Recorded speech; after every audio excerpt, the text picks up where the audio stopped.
Adelante vamos luchando por Jesús, quien en su amor ha muerto en la cruz. Caminemos siempre en divina luz, adelante sin temor. Despertad, despertad, despertad, despertad y pelead con valor, con Jesús, con Jesús, con Jesús, con Jesús tendremos victoria.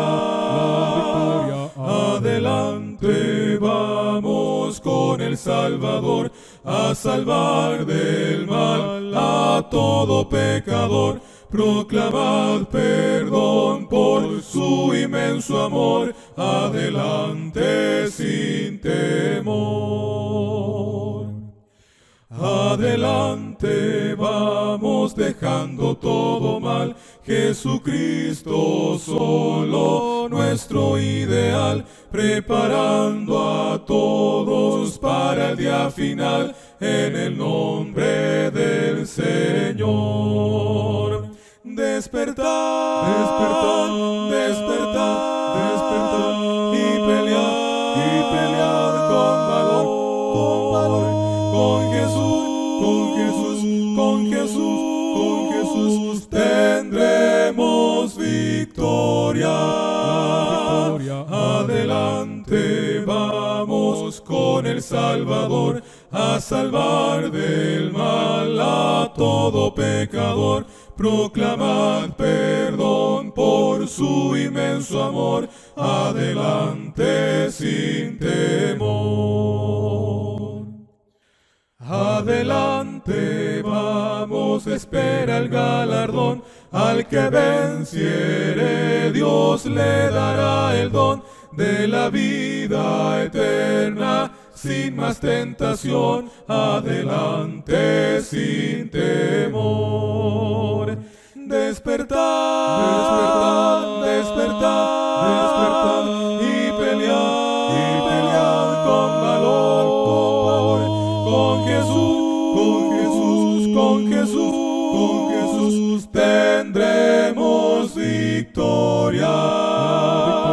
Adelante vamos con el Salvador a salvar del mal a todo pecador. Proclamad perdón por su inmenso amor, adelante sin temor.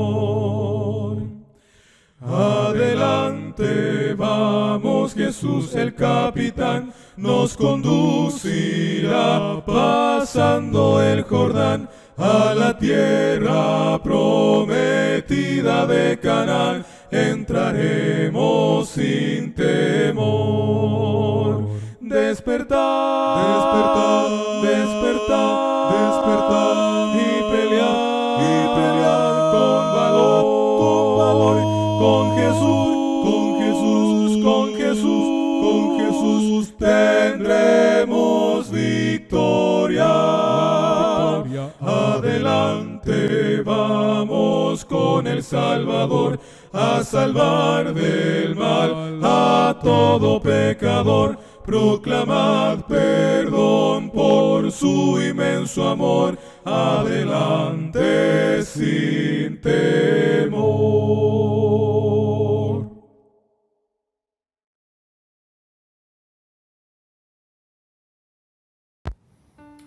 Hola hermanos, buenos días, ¿cómo están?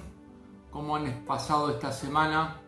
Por la gracia del Señor nos volvemos a encontrar nuevamente hoy domingo para celebrar la Cena del Señor, para escuchar su palabra y para celebrar también, este es el segundo domingo del mes y es el mes misionero.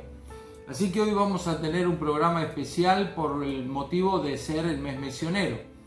Y antes de pedirle al Señor la bendición sobre esta reunión, vamos a leer un versículo o unos versículos del Salmo 34. Así que si ustedes me quieren acompañar en sus casas, abrir las Biblias en el Salmo 34, leemos juntos desde el versículo 1 al versículo 10. Dice la palabra del Señor: bendeciré a Jehová en todo tiempo, su alabanza estará de continuo en mi boca. En Jehová se gloriará mi alma, lo oirán los mansos y se alegrarán. Engrandeced a Jehová conmigo, y ensaltemos a una su nombre. Busqué a Jehová y él me oyó, y me libró de todos mis temores. Los que miraron a él fueron alumbrados, y sus rostros no fueron avergonzados. Este pobre clamó, y le oyó Jehová, y lo libró de todas sus angustias. El ángel de Jehová acampa alrededor de los que le temen y los defiende. Gustad y ved que es bueno Jehová. Dichoso el hombre que confía en él. Temed a Jehová, vosotros sus santos, pues nada falta a los que le temen. Los leoncillos necesitan y tienen hambre, pero los que buscan a Jehová no tendrán falta de ningún bien. El Señor quiera bendecir esta palabra en nuestros corazones, fortaleciendo nuestra fe, fortaleciendo nuestra esperanza. Y ahora les invito a que tengamos una palabra de oración para encomendar entonces así esta reunión en las manos de nuestro Señor. Oremos. Amado Padre que estás en los cielos, te agradecemos, Señor, por este día que podemos volver a reunirnos a través de este medio. Gracias porque podemos tener esta reunión, podemos cantar alabanzas a tu nombre, escuchar tu palabra. Señor, bendícenos a cada uno conforme a nuestra necesidad y conforme a tu voluntad, Señor. Gracias porque te tenemos a ti. Gracias, Señor, por todo lo que nos has dado en cada momento de nuestra vida. Gracias porque, Señor, no nos hace faltar nada. Señor, ponemos esta reunión en tus manos, ponemos cada uno de los hermanos, cada una de las personas que van a escuchar esta reunión para que sea bendecida por tu santa palabra. En tus manos nos encomendamos, en el nombre del Señor Jesús te lo rogamos. Amén. Y gracias al Señor nuevamente por esta mañana que podemos tener. Y antes de pasar a celebrar la cena del Señor, a recordar a través de los símbolos este sacrificio del Señor que hizo por cada uno de nosotros, vamos a cantar una alabanza más.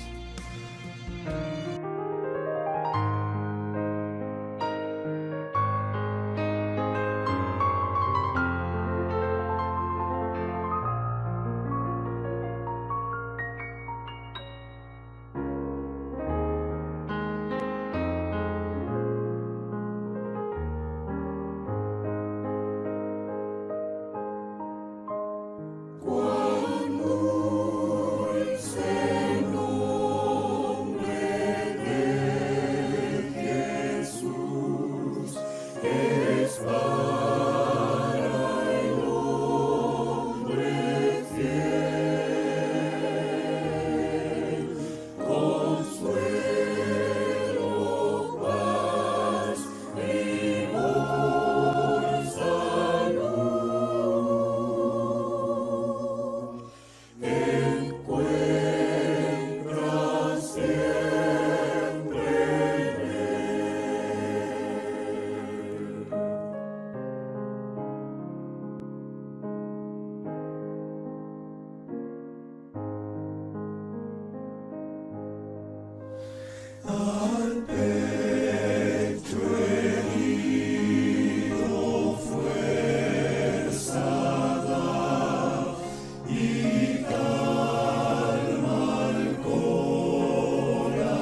Ya estamos de vuelta, ya tenemos los símbolos, el pan y el vino para hacer memoria del Señor en estos momentos.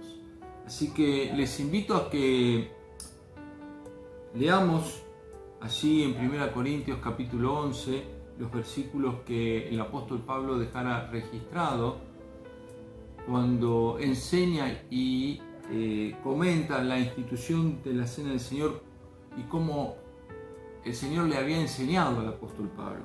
Leemos allí en 1 Corintios capítulo 11 versículo 23: porque yo recibí del Señor lo que también os he enseñado, que el Señor Jesús, la noche que fue entregado, tomó pan y habiendo dado gracias, lo partió y dijo: tomad, comed, esto es mi cuerpo, que por vosotros es partido, haced esto en memoria de mí. Y así como el Señor se lo enseñó al apóstol Pablo y el apóstol Pablo lo transmitió también a la iglesia del primer siglo, vamos a participar nosotros, vamos a tomar el pedacito de pan, que en él hacemos memoria del cuerpo que el Señor Jesucristo entregó en la cruz del Calvario por cada uno de nosotros. Ese cuerpo que fue torturado, fue lastimado por los látigos, fue escupido, fue clavado en la cruz y fue traspasado por la lanza. Vamos a dar gracias por el pedacito de pan que nos representa y simboliza el cuerpo del Señor Jesús. Oremos. Amado Padre, gracias te damos por la obra que hizo el Señor Jesucristo en la cruz del Calvario, esa obra preciosa que nos da la redención a cada uno de los que hemos creído y aceptado al Señor Jesús como nuestro único y suficiente Salvador. Gracias, Señor, por estos momentos que podemos estar recordando y podemos estar alabándote, Señor, y podemos estar disfrutando de este momento porque tenemos paz en nuestro corazón por la obra redentora que hizo el Señor Jesús por cada uno de nosotros. Queremos celebrar este momento dando toda la gloria y honra al Señor Jesús, al Rey de Reyes, a nuestro amado Rey que dio su vida para rescate de cada uno de nosotros. Nos ponemos en tus manos y te agradecemos y celebramos esta cena del Señor y recordamos al Señor a través de este pan. En el nombre de Jesús, amén. Participemos, hermanos.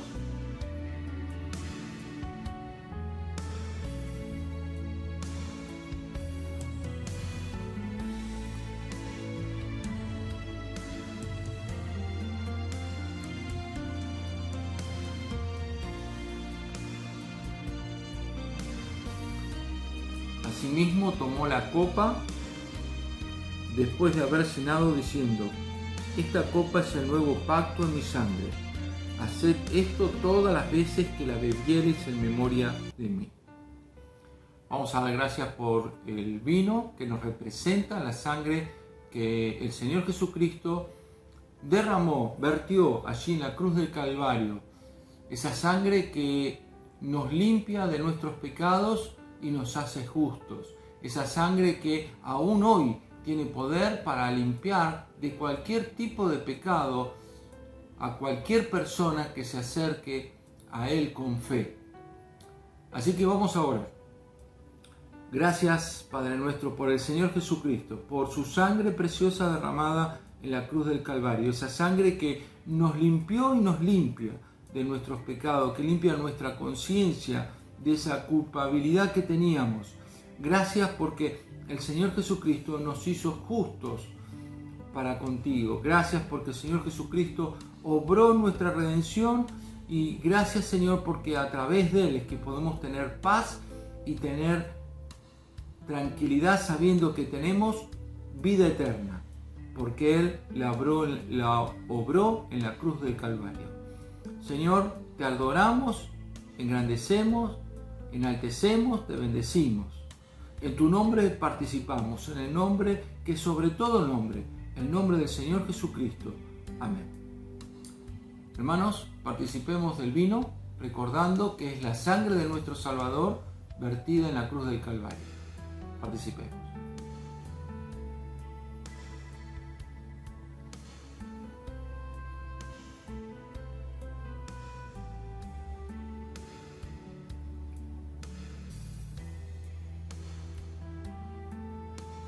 Así pues, todas las veces que comiere este pan y bebiere esta copa, la muerte del Señor anunciáis hasta que Él venga.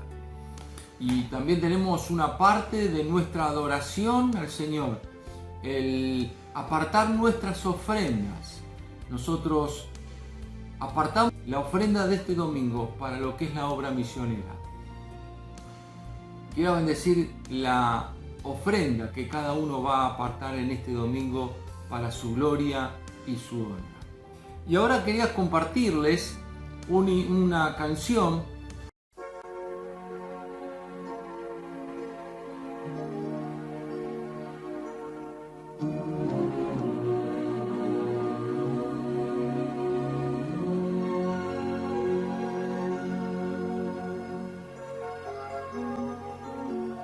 Soñé que fui al cielo, te pude allí encontrar.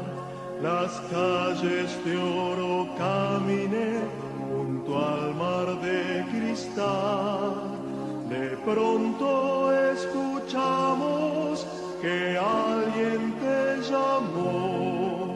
Un hombre joven era que sonriente se acercó.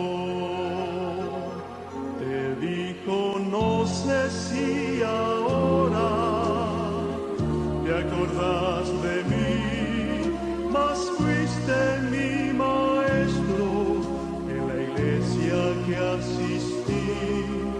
Tenía 8 años, te prestaba atención y un día Jesucristo acepté en mi corazón.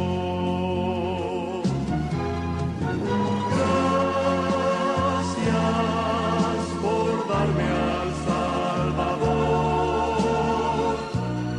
Todo en mi vida cambió. Gracias por darme al Salvador. Soy feliz en su amor.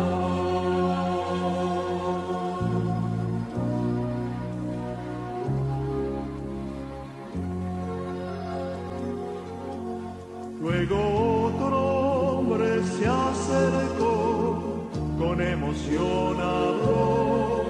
Tiempo atrás un misionero tu iglesia visitó. Aunque no tenías mucho, tu ofrenda recibió. Usó Dios lo que diste y por eso aquí estoy.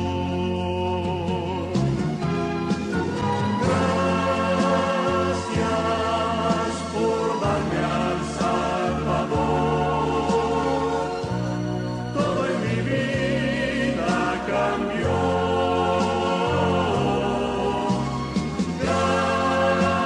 Gracias por darme al Salvador. Soy feliz en su amor. Se acercaron más, cada uno contó cómo en sus vidas fuiste una bendición. Cosas que en la tierra nadie observó. La eternidad las manifestó. Sé que en el cielo no se ha de llorar, mas en tus ojos pude lágrimas observar cuando Jesús llegó y tiernamente habló, dijo, mira toda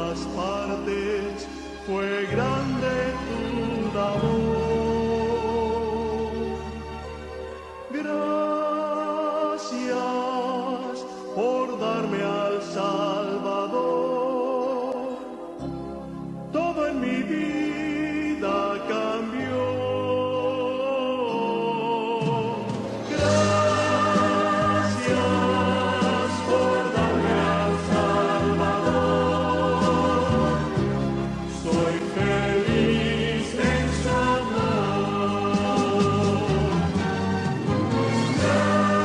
Gracias por darme al Salvador, todo en mi vida cambió.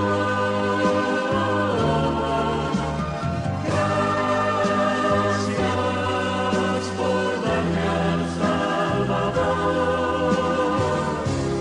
soy feliz en su amor. Soy feliz en su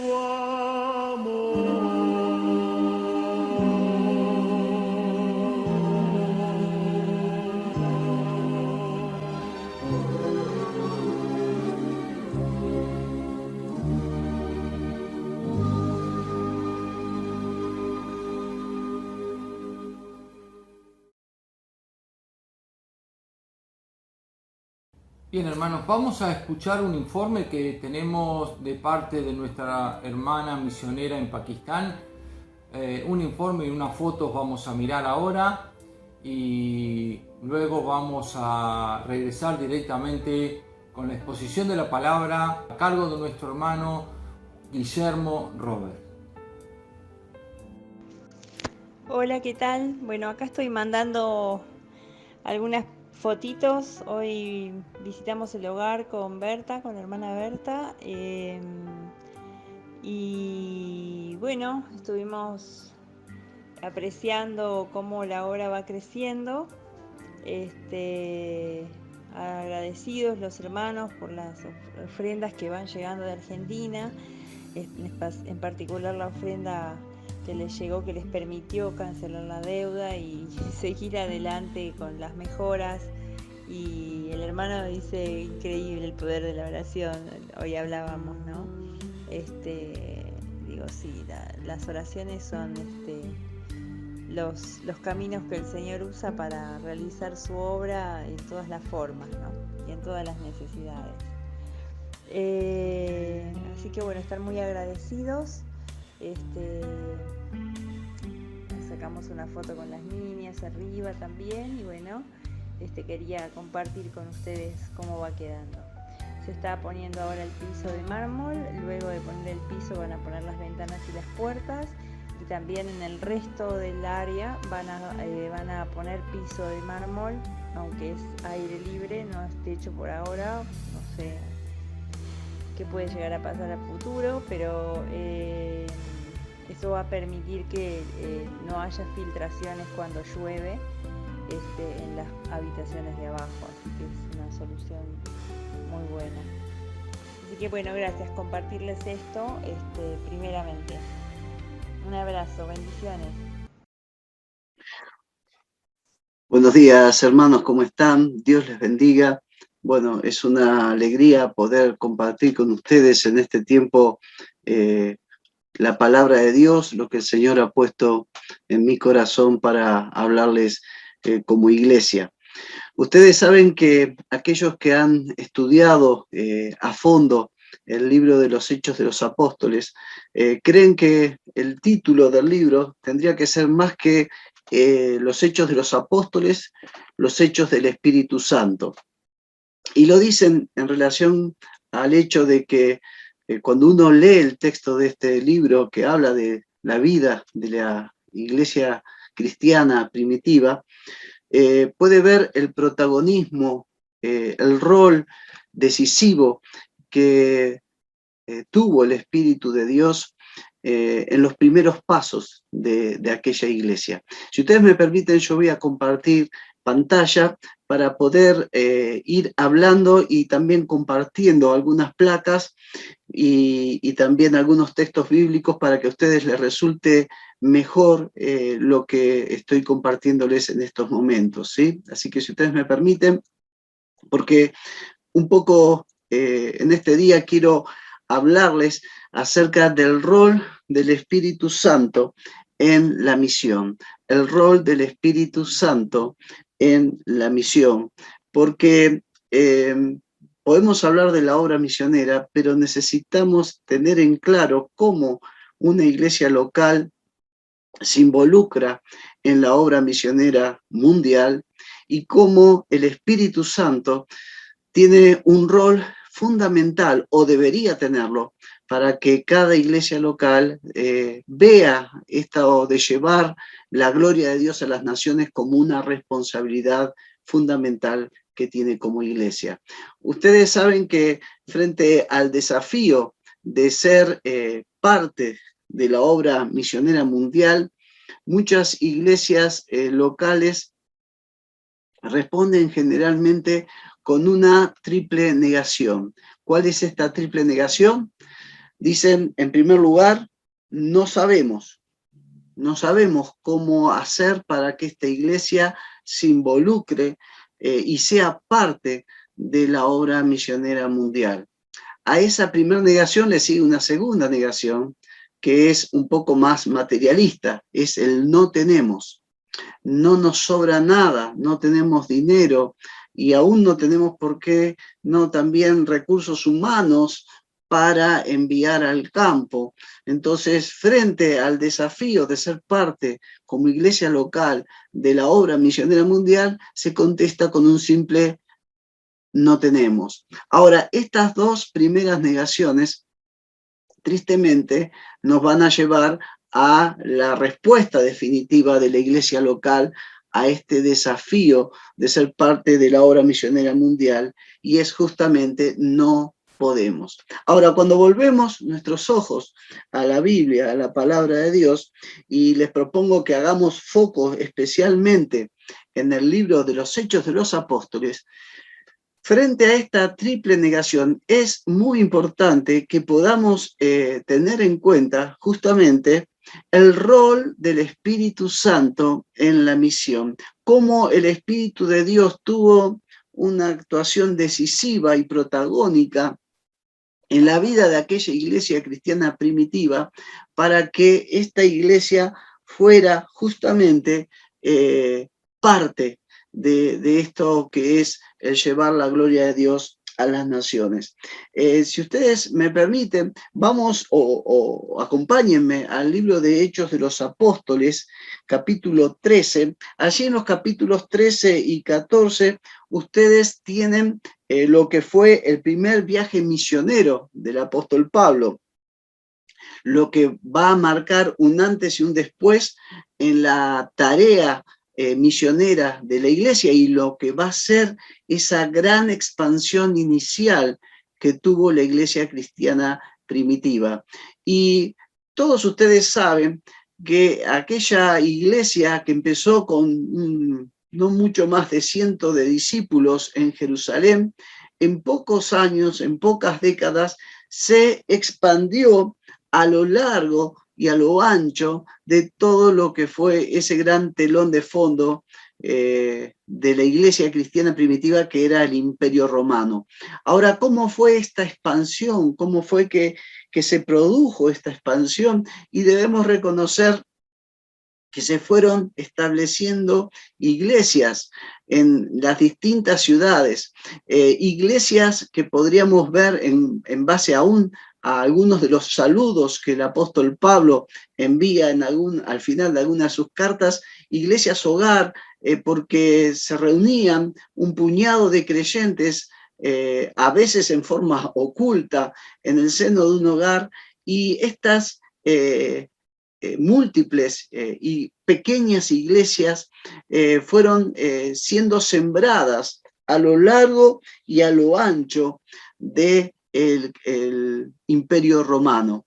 Ahora bien, en este capítulo 13 podemos ver que el Espíritu Santo de Dios va a tener, como les decía recién, un rol decisivo en capacitar y en guiar a la iglesia primitiva. Ya Jesús lo había anticipado esto. Ustedes recuerdan allí en Lucas 24:49, que él les decía o les prometía a sus discípulos: ahora enviaré al Espíritu Santo, tal como prometió mi Padre, pero quédense en la ciudad de Jerusalén hasta que el Espíritu Santo venga y los llene con poder del cielo.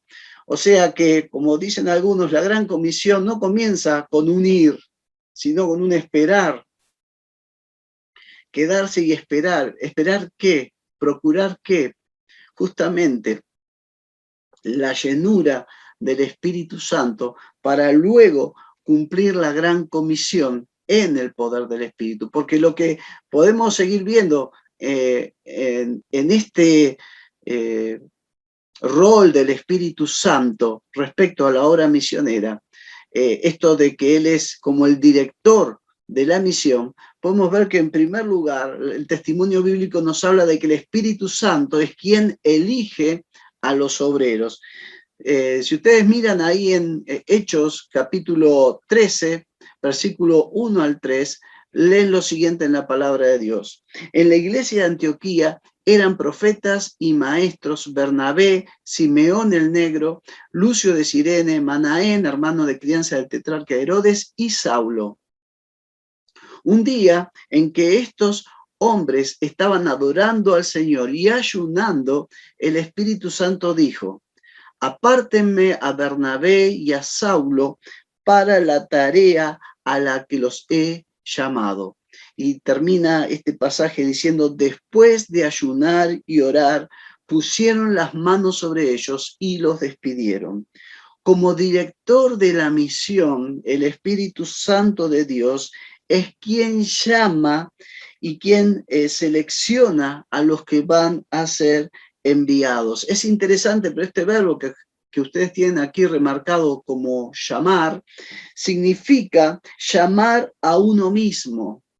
Es el mismo verbo que aparece, por ejemplo, en Mateo 10:1, cuando se refiere a Jesús llamando a sus discípulos, pero los llama, los selecciona, como ustedes recordarán, inicialmente a sí mismo, a tener primero una relación personal con Él, a recibir poder de Él, para luego sí poder enviarlos.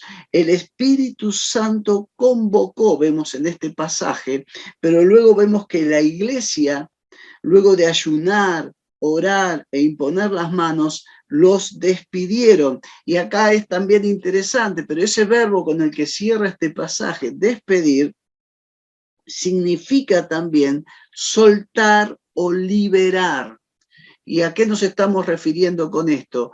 Que cuando el Espíritu Santo de Dios llama a determinados obreros o obreras de la iglesia a la obra misionera, por más valiosos elementos humanos que estos sean, la iglesia local tiene que estar dispuesta a soltarlos y a dejarlos ir a la tarea que el Espíritu los está llamando. Como director de la misión, el Espíritu Santo es quien selecciona y llama a los que van a ser enviados. Y cuando desconocemos este problema, aparecen los problemas. Repito, el director de la misión, el Espíritu Santo, es quien selecciona y llama a los que van a ser enviados. Fíjense, Hechos 13:3, lo volvemos a poner, dice: después de ayunar y orar, pusieron las manos sobre ellos y los despidieron. La iglesia reconoce ese llamamiento y permite que aquellos que son llamados por el Espíritu puedan salir. Ahora, cuando desconocemos este principio, que es el Espíritu quien llama, podemos llegar a tener problemas. Y uno de esos problemas ya lo tuvieron Pablo y Bernabé en el primer viaje. Ustedes saben que el Espíritu Santo de Dios lo apartó a ellos dos, pero ellos después quisieron llevar con ellos a Juan Marcos. Pero ¿qué pasó con Juan Marcos? Ustedes lo tienen aquí retratado en Hechos 13:13. Habiendo zarpado de Pafos, Pablo y sus compañeros arribaron a Perge de Panfilia, pero Juan, refiriéndose a Juan Marcos, que era primo posiblemente o sobrino de Bernabé, apartándose de ellos, volvió y los abandonó en plena tarea. Cuando alguien, hermanos, no ha sido llamado, va a dejar la tarea, va a abandonar esa tarea en cualquier momento de su desarrollo. Ahora, volviendo al contexto que estábamos viendo recién, que fue aquel en el cual el Espíritu Santo de Dios llamó y seleccionó a estos primeros candidatos a la obra misionera, vemos que fue en un contexto de ministrar al Señor, en un culto, en medio de oración, en medio de una profundización de la vida espiritual de la iglesia. Y esto no es un dato menor, hermanos. Quizás una de las claves para que la iglesia se involucre en la obra misionera es profundizar la vida espiritual de la iglesia. Cuando la iglesia profundiza su vida de relación personal con el Señor, le da la posibilidad al Espíritu Santo de actuar y poder seleccionar e invitar a aquellos que Él está llamando. Quizás uno de los reclutadores de obreros más importantes de toda la historia fue Jackson Taylor. Y él tenía un secreto de cómo hacía para reclutar y llamar a tantos cientos de obreros que él llamó de parte del Señor y llevó luego a China a trabajar. Fíjense lo que él decía. En el estudio de esa divina palabra, descubrí que para obtener obreros exitosos, lo que hacía falta no eran peticiones elaboradas de ayuda, sino en primer lugar, escuche bien, solicita oración a Dios para que enviara obreros, y en segundo lugar, profundización de la vida espiritual en la iglesia, para que los hombres, miren qué interesante, dice, para que los hombres, podríamos llegar a sumar, para que los miembros de la iglesia fueran capaces de quedarse en casa solo cuando fuera necesario. O sea, si yo quiero reclutar obreros, que el Señor llame obreros a la mies, yo lo que tengo que hacer es profundizar la vida espiritual de la iglesia. Y cuando lo hago, le doy la posibilidad al Espíritu de que como director de la misión convoque gente a la misión. En segundo lugar, el Espíritu Santo es el que provee la tarea y la ruta del misionero. ¿Por qué lo decimos? Volvemos a Hechos capítulo 13, versículos 4 y 5, que dice, Bernabé y Saulo fueron llevados por el Espíritu Santo a Seleucia y de allí navegaron a Chipre. Al llegar a Salamina, comenzaron a predicar la palabra de Dios en las sinagogas de los judíos. Juan iba con ellos y les ayudaba. Fue el Espíritu Santo quien indicó la ruta y ellos, si ustedes miran acá el mapa, ellos estaban aquí en Antioquía de Siria, que aunque su nombre parecería que fuera propio de Siria, esa ciudad hoy por hoy está en lo que es la actual Turquía. Perdón. De Antioquía de Siria, dice acá que descendieron a Seleucia y de Seleucia se encaminaron a la isla de Chipre y ahí llegaron a la ciudad de Salamina. ¿Cómo lo hicieron? Predicando la palabra del Señor. Pero si ustedes prestaron atención, dice, fueron llevados por el Espíritu Santo. Qué interesante esto, el Espíritu Santo como quien indica la ruta y el Espíritu Santo como quien da la tarea, porque ¿qué fue lo que hicieron? Dice el versículo 5, fueron predicando la palabra de Dios en las sinagogas de los judíos. Pensando entonces tanto en la tarea como en la ruta provistas por el Espíritu Santo, entendemos que justamente cuando el Espíritu de Dios, escúcheme bien, direcciona la misión, cada movimiento de los plantadores se torna intencional y estratégico. Repito, cuando el Espíritu Santo direcciona la misión, nos influencia en cada decisión que tomamos, cada movimiento de los misioneros se torna en algo intencional y estratégico. Queremos ser sabios en las decisiones que tomemos como iglesia respecto a la obra misionera, busquemos profundizar nuestra relación con el Señor y que sea el Espíritu de Dios el que nos direccione. Pero quizás uno de los ejemplos más dramáticos de lo que es la dirección del Espíritu Santo en la misión, lo hallamos ahora en el transcurso de lo que fue el segundo viaje misionero, que está narrado ahí en Hechos 16. Fíjense lo que dice, versículos 6 y 7. Pasaron por la región de Frigia y Galacia, hablando ahora sí, no de Pablo y Bernabé, sino de Pablo y Silas, ¿sí? Y habiendo sido impedidos por el Espíritu Santo de hablar la palabra en Asia, refiriéndose a la provincia romana de Asia, cuando llegaron a Misia, intentaron ir a Bitinia, pero el Espíritu de Jesús, fíjense qué forma interesante de referirse al Espíritu Santo, el Espíritu de Jesús no se lo permitió. Observando en especial los versículos 6 y 7, nos damos cuenta entonces que si seguimos acá, si ustedes miran este mapa, en la línea roja viene el itinerario que están haciendo los discípulos, Pablo y Silas, en ese segundo viaje, ustedes se van a dar cuenta entonces que en un momento dado quieren ir hacia Asia, pero el Espíritu se los impide. Lo acabamos de leer recién. Y cuando llegan aquí, a este lugar que es Misia, ellos apuntan a ir a Bitinia, y el Espíritu Santo les vuelve a decir que no. Ahora, el transcurso del viaje va a seguir y van a llegar hasta la propia ciudad de Troas. Y ahora vamos a compartir un detalle de cómo recién el Espíritu Santo de Dios, luego de 2 no consecutivos a las intenciones de los misioneros, le da un sí en ese lugar. Pero lo que tienen que entender es que cuando llegan ahí a Troas, es que tiene el apóstol Pablo esa visión del varón macedónico, que suplicante le decía, estoy leyendo en Hechos 16, 8 al 10, pasa y ayúdanos.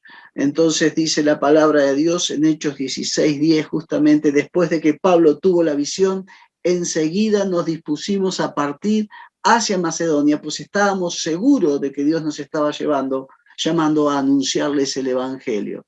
Fíjense qué linda esta definición de un gran biblista del Nuevo Testamento. Él decía, los viajes misioneros de Pablo despliegan una combinación, esto me gusta mucho, una combinación estratégica o extraordinaria, mejor dicho, de planificación estratégica. Pablo planificaba sus viajes, pero también una aguda sensibilidad a la guía del Espíritu de Dios, cualquiera fuera la forma que adoptara esa guía, palabras proféticas, sugerencia interior o el imperio de las circunstancias externas. Y en cuanto a la segunda prohibición por parte del Espíritu de Dios que hemos visto, el mismo autor o comentarista neotestamentario dice lo siguiente: las intervenciones del Espíritu no frustraron la estrategia de Pablo. Fíjense qué interesante. En apariencia parecía que el Espíritu le estaba boicoteando el proyecto misionero a Pablo, pero visto a la distancia, visto luego del tiempo y de los resultados, podemos entender que lejos de frustrar la estrategia de Pablo, lo único que hizo el Espíritu Santo, aumentar sus eficacias. Como decíamos recién, luego de estos no del Espíritu a la intención de Pablo y Silas de ir a Asia o ir a Bitinia, llegan a Troas, y en Troas el Espíritu les muestra que lo que ellos tienen que hacer, si ustedes me siguen acá en el mapa, es cruzar, diríamos, el charco y llegar a Neápolis y pasar de ahí a Macedonia. Como les decía recién, yo encuentro una preciosa enseñanza en esta revelación del Espíritu recién en el puerto de Troas. ¿Por qué? Porque si yo fuera el apóstol Pablo, yo vengo haciendo todo un recorrido por tierra y cuando llego a Troas, ¿qué pasa? Se me termina el camino. Si yo vengo por tierra y llego a Troas, a mí se me termina la ruta. Por eso yo creo que esta manifestación del Espíritu Santo direccionando a los misioneros en Troas, en la noche, en un lugar y en un tiempo límite, para mí sería una versión del Nuevo Testamento de lo mismo que afirma la palabra de Dios en Isaías 43, 16, cuando dice, así dice Jehová, el que abre camino en el mar, el que abre camino donde no lo hay. Cuando Dios nos dirige, Él va a manifestarse a nuestras vidas. Lo va a hacer en el momento y en el lugar indicado. Y vamos a tener la seguridad de Él, de cuál es el próximo paso que tenemos que dar. Si le damos lugar a que el Espíritu Santo de Dios nos dirija. El Espíritu Santo de Dios, entonces, es quien quiere dirigir la marcha, la misión de la iglesia. Y a pesar de sus no, va a llegar el tiempo del sí y del aval de lo que Él quiere que hagamos. En tercer lugar, el Espíritu Santo es el que otorga nada más ni nada menos que poder espiritual al misionero. Debemos entender, y esto es clave, que lo sepa la iglesia que envía, pero también que lo sepa el misionero que va especialmente a sembrar la palabra de Dios a suelo espiritualmente virgen, es que el misionero, esto es lo que queremos dejar muy en claro, el misionero debe tener en claro, debe discernir que el proceso de la misión se dará en un contexto de guerra espiritual, porque lo que se está haciendo es establecer el reino de Dios, donde está dominando el reino de las tinieblas. Y para que el reino de Dios se establezca en ese lugar, va a ser necesario luchar en el nombre de Jesús. Y el enemigo, de alguna u otra manera, va a atacar a la iglesia y va a atacar a los obreros, tratando de disuadirlos en su intención de establecer el reino donde aún no lo está. Este es uno de los mayores descubrimientos que tiene que hacer la iglesia que envía y el obrero que va. Que el éxito de la misión no va a depender tanto del método, sino de echar mano al poder espiritual concedido a la iglesia por medio del Espíritu de Dios.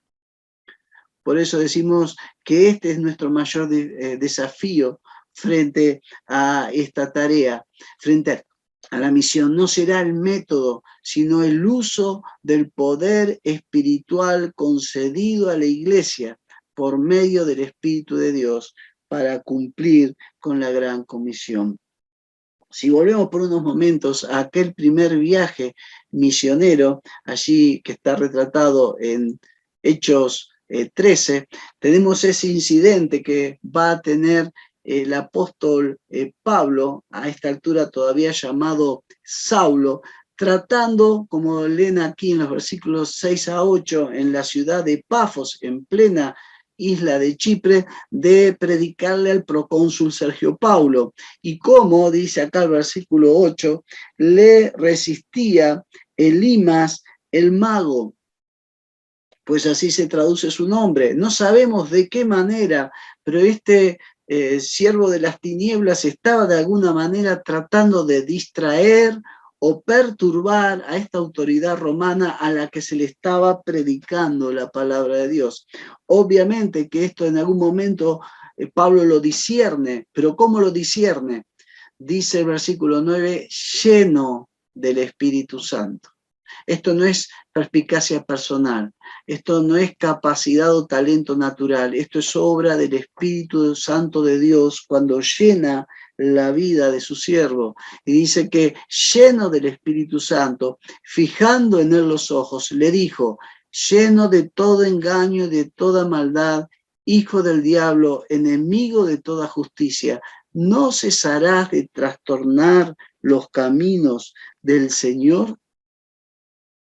Y dice, ahora pues la mano del Señor está contra ti, quedarás ciego y no verás el sol por algún tiempo. Y bueno, ustedes saben cómo termina esta historia. Este hombre siervo del enemigo termina ciego y necesitando que alguien lo conduzca, pero también en el versículo 12 ustedes ven que el procónsul, viendo lo que sucedió, cree de lo que estaba escuchando. Queridos hermanos, el Espíritu Santo es quien nos tiene que dar el poder para el establecimiento del reino de Dios. Por eso repetimos, el misionero debe discernir que el proceso de establecer el reino de Dios en un pueblo o etnia no alcanzado se va a dar seguramente en un contexto de guerra espiritual. Es el Espíritu Santo de Dios, hermanos, quien tiene que seleccionar a los obreros que van a ir al campo, que tiene que guiar a la iglesia en la selección, ¿por qué no?, de los obreros que ha de sostener. Es el Espíritu Santo de Dios quien va a dirigir al misionero en el campo, le va a dar la ruta y le va a dar la tarea, le va a dar los sí y los no en su trabajo.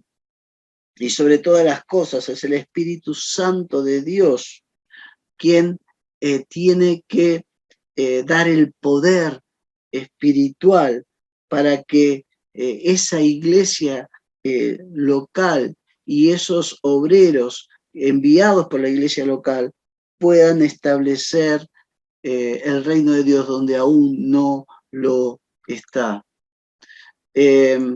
Quiero simplemente compartirles un pensamiento de un hermano que se llama José María Romo. Él dice que Satanás hoy por hoy está ocupado en dos grandes empresas. La primera, dice, consiste en procurar que el pecador se mantenga alejado del Salvador, dice él. La primera tarea de Satanás hoy por hoy es que el pecador se mantenga alejado del Salvador. Por eso leemos en 2 Corintios 4, 3 y 4, si algunos no entienden nuestro evangelio, dice el apóstol Pablo, no es porque no tienen capacidad mental, son aquellos que están perdidos, pues el Dios de este mundo los ha cegado y no pueden contemplar la gloriosa luz de la buena noticia acerca de Cristo, que brilla ante ellos. Es el enemigo quien va a tratar de que los que no conocen a Dios prosigan sin conocer a Jesús. Pero la segunda empresa en la que Satanás está ocupado hoy en día es, escúchenme bien, la de evitar que el cristiano busque ser lleno del Espíritu Santo de Dios para así ser sensible a su voz y desarrollar su ministerio con la guía y el poder del Espíritu de Dios. Va a tratar de mantener alejado al pecador de su Salvador y va a tratar de que el cristiano esté lo más alejado posible de la acción y de la influencia del Espíritu Santo en su vida. Y ahora sí quiero cerrar con una pequeña historia para ilustrar la importancia de este rol decisivo del Espíritu Santo de Dios en nuestras vidas y en cómo Él tiene que guiarnos. Esta historia viene del desierto de Arabia. Cuentan hace mucho tiempo que allí vivía un guía a quien todos conocían con el apodo de el hombre paloma. El hombre paloma lo llamaban a este guía. Y todas las caravanas que tenían que transitar por ese terrible desierto, dice que se lo disputaban a este guía porque jamás se extraviaba. Nunca perdía su ruta, a pesar de ir en el desierto, ustedes saben, donde es difícil hallar camino y donde el viento puede desdibujar y borrar toda huella. Pero él tenía un secreto y la clave radicaba en que siempre él llevaba consigo y guardaba en los pliegues de sus túnicas una paloma mensajera, a la cual tenía atada con un fino cordel de una de sus patas. ¿Por qué? ¿Cuál era el secreto en relación con esta paloma? Dice que cada vez que él no estaba seguro del camino que debía emprender, soltaba la paloma sujetando firmemente el otro extremo del cordel, y al observar el vuelo del ave y los giros que realizaba, el guía podía darse cuenta perfectamente la dirección en que debía emprender la marcha. Los que lo conocían reconocían también que aquella paloma para este hombre era una verdadera brújula con plumas, como le decía. Y creo que es un hermoso ejemplo o figura que nos ayuda a ilustrar la manera de actuar del Espíritu Santo en nuestra vida, del Consolador, el que nos puede guiar en forma infalible, el que nos puede guiar de acuerdo a los propósitos de Dios. Es el Espíritu de Dios el que nos quiere guiar como iglesia local, a involucrarnos, no a decir no sabemos, no tenemos y por lo tanto no podemos. Buscar su llenura, buscar su guía, buscar su dirección. Y en cuanto a insertarse en el cómo colaboramos en la obra misionera mundial como iglesia local, también se va a volver a aplicar esta verdad bendita de Romanos 8:14, que dice que todos los que son guiados por el Espíritu de Dios, estos son hijos de Dios. Queridos hermanos, debemos procurar en nuestras vidas intimar cada día más con el Señor. Debemos procurar que su Espíritu nos domine, que su Espíritu nos guíe, que su Espíritu sea realmente quien muestre qué es lo que Él quiere hacer a través nuestro. Por eso quiero finalizar este tiempo juntos orando a Dios por ustedes como iglesia, para que sea realmente el Espíritu de Dios quien domine, controle cada decisión que ustedes tomen como iglesia. Cuando tengan que seleccionar algún obrero para apoyar en oración, en sustento económico, en afecto, cuando tengan que ver cómo van a insertarse en la obra misionera mundial, procuren la llenura del Espíritu sobre la vida de cada uno de ustedes y de todos ustedes como cuerpo. Permítame orar. Padre Celestial, te damos gracias porque tú nos has dado el privilegio altísimo de ser parte de la empresa más importante de toda la historia de la humanidad, que es establecer tu reino en cada etnia y en cada nación. Señor, reconocemos que tú vas a venir nuevamente, como afirma tu misma palabra, cuando este evangelio del reino sea anunciado en cada nación. Por eso yo quiero bendecir a esta iglesia, quiero pedirte que tu Espíritu Santo esté llenando a cada miembro de ella y que tú los guíes en tu amor a profundizar esa relación íntima contigo, Padre, para que en esa íntima relación ellos puedan ir conociendo cómo tú quieres sumarlos a la obra misionera mundial. Padre, que la reunión, el tiempo en que esta iglesia se dedique a orar sea el tiempo más importante de la semana, que el tiempo que cada uno dedique diariamente a buscar tu voluntad, a leer tu palabra y a orar, sea el momento más importante en el día de cada uno de ellos. Padre, llénalos con tu Santo Espíritu y direcciónalos de acuerdo a tus propósitos, porque te lo pedimos en el poderoso nombre de Jesús. Amén. Hermanos, que Dios les bendiga. Nuevamente una alegría volver a estar junto con ustedes y es mi oración que realmente el Espíritu de Dios pueda direccionarlos de acuerdo a ese propósito de sumarlos y hacerlos parte de la aventura apasionante de ser parte justamente de la Gran Comisión. Que el Señor les bendiga. Los abrazo en Cristo. Gracias. Gracias, Guillermo, por esta palabra. Gracias al Señor por esta palabra que nos anima, nos alienta, nos da nuevas fuerzas para continuar. Hermanos, nos vamos a ir despidiendo, nos vamos a ir y el Señor permita que pronto podamos volver a congregarnos juntos, a vernos la cara, a tener la comunión de estar juntos en el templo, alabando y adorando a nuestro Dios. Señor los bendiga, que tengan muy buena semana, los guarde a cada uno, cuídense, hasta pronto. Será hasta la semana que viene si el Señor lo permite.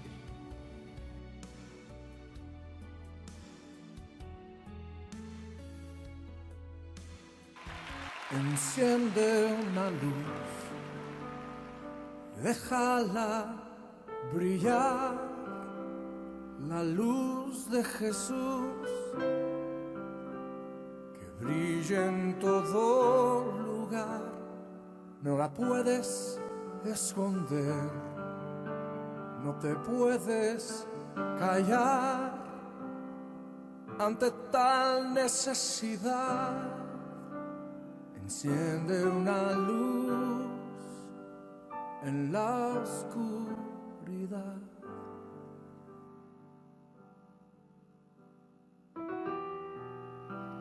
En el mundo hay más del 40% de la población total que no han escuchado el nombre de Jesús. Esto representa 2.4 mil millones de gentes. No lo han oído ni en una canción, no lo han leído en sus libros de historia. La mayoría ni tiene libros de historia porque ni tienen alfabeto. Una gran parte de ellos son las etnias que viven aislados de la sociedad, en las montañas y en los desiertos del mundo, marginados y olvidados por los demás. Mientras que la iglesia del Señor perdemos el tiempo en discusiones, pleitos y divisiones, estos miles de millones se van a una eternidad sin Jesús. ¿Qué vamos a hacer tú y yo? ¿Seremos la generación que lleve el mensaje de esperanza? Entonces, enciende una luz, déjala brillar, la luz de Jesús, que brille en todo lugar, no la puedes esconder, no te puedes callar ante tal necesidad. Enciende una luz en la oscuridad.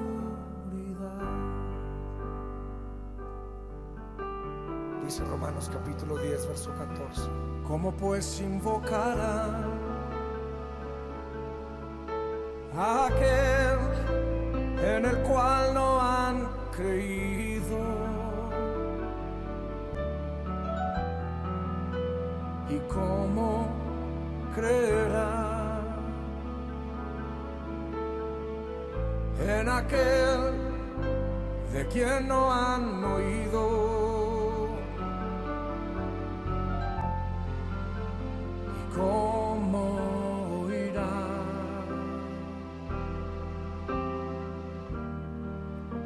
si nadie les predica?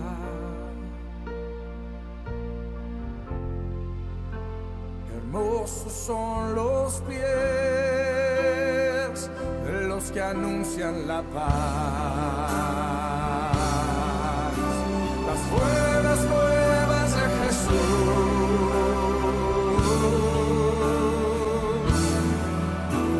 Enciende una luz, déjala brillar, la luz de Jesús.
Jesucristo dijo: por tanto, id y haced discípulos a las naciones, bautizándolos en el nombre del Padre y del Hijo y del Espíritu Santo, enseñándoles que guarden todas las cosas que os he mandado. Y he aquí que yo estoy con vosotros todos los días hasta el fin del mundo. Amén. Enciende una luz en la oscuridad.